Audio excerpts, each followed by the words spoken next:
सोलापूर शहर जिल्हा क्रीडा फेडरेशनच्या अध्यक्षपदी महेश गादेकर तसेच सचिवपदी प्राध्यापक डॉक्टर किरण चौगुले यांची निवड करण्यात आली। सोलापूर शहर व जिल्हा क्रीडा फेडरेशनच्या अध्यक्षपदी महेश गादेकर तर सचिवपदी प्राध्यापक डॉक्टर किरण चौगुले यांची एकमताने निवड करण्यात आली। याबाबतची माहिती प्राध्यापक डॉक्टर किरण चौगुले यांनी पत्रकार परिषदेत दिली।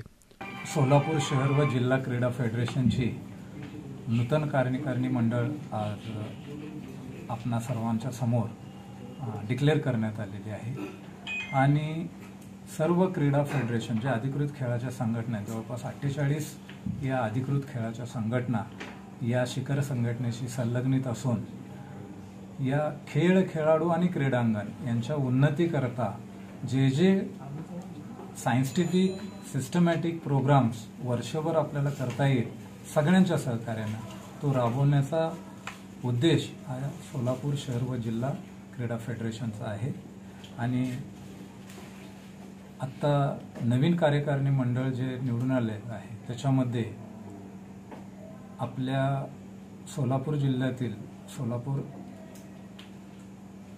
खो खो असोसिएशनचे अध्यक्ष व तसंच फुटबॉल संघटनेचे अध्यक्ष श्री महेश गादेकर शिवछत्रपती आवाडी यांच्या अध्यक्षपदी निवड झालेली आहे।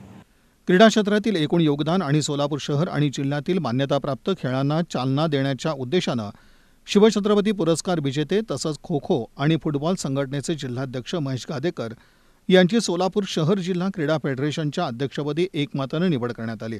त्याचबरोबर वेस्टर्न म्हणजेच महाराष्ट्र फुटबॉल संघटनेचे सचिव प्राध्यापक डॉक्टर किरण चौगुले यांची सचिव म्हणून निवड करण्यात आली। उपाध्यक्षपदी राजीव देसाई, जोबिन अमारिया, प्रकाश काटोळे, श्रीमती प्रिया पवार, सहसचिव सुदेश मालप, चंद्रकांत रेंबरसू, प्राध्यापक अनिल पाटील, भरत मेकाले, खजिनदार प्राध्यापक आनंद चव्हाण, कार्यकारिणी सदस्य शफी शेख, मदन गायकवाड, रामचंद्र दत्तू, स्नेहल पेंडसे, जितेंद्र राठी, राजेंद्र माने, जहुरुद्दीन पुणेकर, उदय डोके, संतोष खेंडे, सचिन गाडेकर, निमंत्रित जिल्हा क्रीडाधिकारी, महापालिका क्रीडाधिकारी, विद्यापीठ क्रीडा संचालक, विशेष निमंत्रित श्रीकांत ढेपे, दशरथ गुरव, रवींद्र चव्हाण, सचिन गायकवाड, राजेंद्र गोटे, भीमराव बाळगे, प्रशांत बाबर, सल्लागार म्हणून प्राध्यापक डॉक्टर पूरणचंद्र पुंजाल, के.डी. पाटील, हाजी मलंग नदाब, के.टी. पवार, मरगू जाधव यांची निवड करण्यात आली। या पत्रकार परिषदेस चंद्रकांत रेंबरसू, डॉक्टर आनंद चव्हाण, प्रिया पवार, राजेंद्र माने, प्रशांत बाबर आदींची उपस्थिती होती।